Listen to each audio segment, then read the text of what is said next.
Three or so minutes a group. So. Sorry, 3 seconds. 3 minutes. 3 seconds.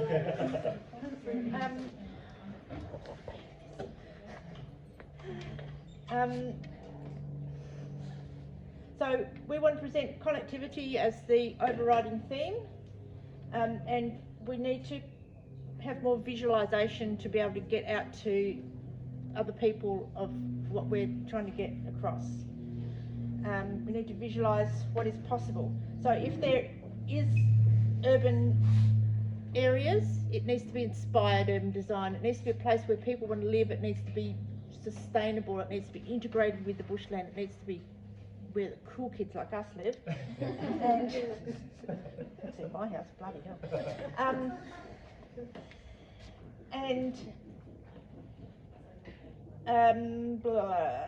Cycle paths, yes, because cyclists are in themselves quite feisty people, and if we get cyclists on board to help us get this through, it'll be a good thing. And fauna bridges, yes, for Stock Road, but also if City of Cockburn insist on having this sort of, what do we call it, commercial hub on Carrington Street, then also obviously the two areas of the commercial hub will have to be connected by a pedestrian bridge, which must also, of course, have a fauna bridge and a community, what did we call it, common? A central green, aka part of the bushland corridor. Perfect. Thank you very much. Oh, all right, cost to the next, we'll go up here.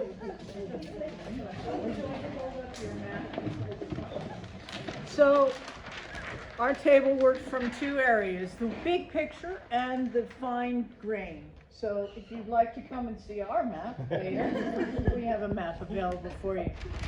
Our concepts that resonated with us most from the presentations we had were: in activated zones of developed housing and commercial development, wildlife is accommodated with safe green areas connected from the wetlands to the coast. So we still, maybe that's a bit, what we've all been talking about forever, but it needs to be said. We want to keep the reserves we have now with interconnectivity. And I think that was a particularly pithy way of wrapping it all up. Values of land currently bare and identified as protected, e.g. limestone filtering rainwater to underground reservoirs. So I guess when Daniel mentioned bare areas of land, it sparked a lot of thoughts about, maybe there are things about that bare land that's working really well. And also, when bare land, as identified, quote unquote, is left, it can regenerate in exciting ways and very important ways. So we wanted to draw attention to that. And also, we can create wetlands and damp lands to further filter stormwater and rainwater. We're not studying this. Now, it sounds like there's 10 points, but there is 5. A comprehensive, facilitated, curated master planning process is necessary due to the scale and complexity of this rezoning task. The opportunity this land offers to the wider region is unique and rich.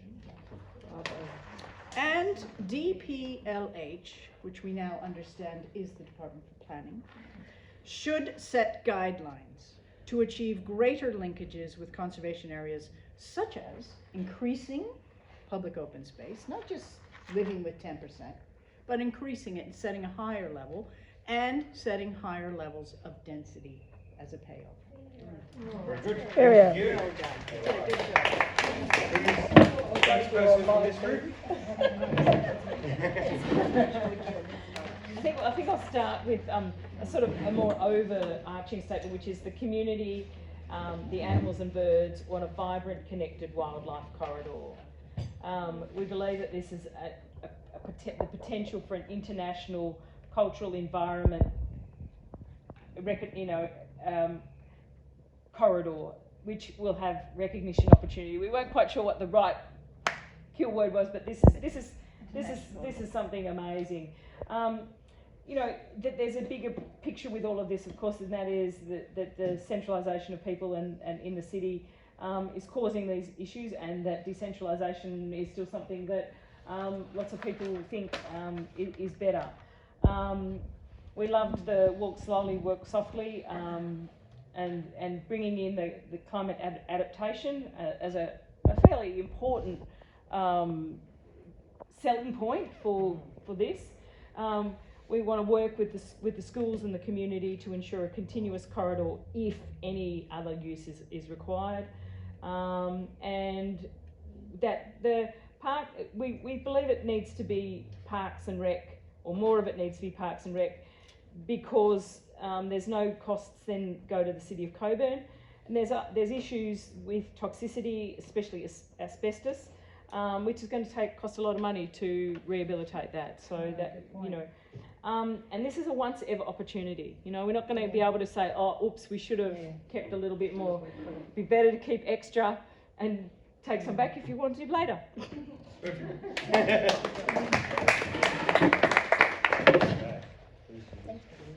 So I'll speak, but everyone can chip in if I miss something. I guess our central theme was around the opportunity of placing nature first, and not fighting for the vision that was the initial concept of this corridor, this wildlife corridor. Because if we allow ourselves to be pulled towards mediocrity, then bureaucracy will pull us further down as well. So standing true in our vision, and I guess standing there with moral courage as a community and in solidarity. We spoke of connecting community through time with relationship with others, place and places, and that these places will be places of refuge and hope for the future as we face climate change. We spoke about the opportunity for them to be regenerative and restorative while staying true and sensitive to place and the stories of place. We spoke about the unbroken link and the nature-based adaptation that it will have in terms of the urban heat effect and cooling Cockburn during climate change. We spoke about the power dynamics in this forced, rushed consultation process and the need for us to walk carefully and slowly together. And we also spoke about how we could break that link that will force us towards urban through best practice ecological links, tree canopy and climate resilience. Beautiful. Can I just add one small point?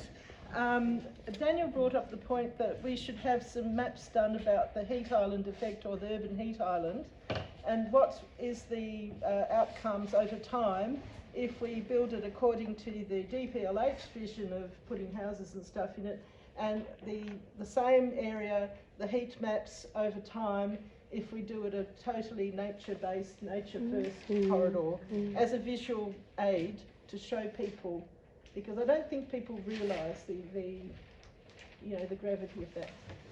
Thank you. Beautiful. And lucky last group. Okay, so our main point was we wanted all of Row 9 that doesn't already have built structure in it, we would really like that to become Parks and Rec for climate adaptation, etc. We want no new crossroads through the corridor. Like if there's land that has to have housing building or build it on the edges, don't put roads and cut up that land even more. And part of that would be having more bridges and underpasses along the corridor as well. This last month I've seen 3 dead quendas around on Progress Drive and around there, and we need more of those sorts of things as well. A minimum of 50 metre wide through the corridor, and what we really want to be is non-negotiable land. So the slope between Blackwood and Ahern's sloping down to Wheeler Park, that's really important to keep. That's a really big piece of land, and it's really important to keep. And the other one for me, that I didn't consult with everyone else for this,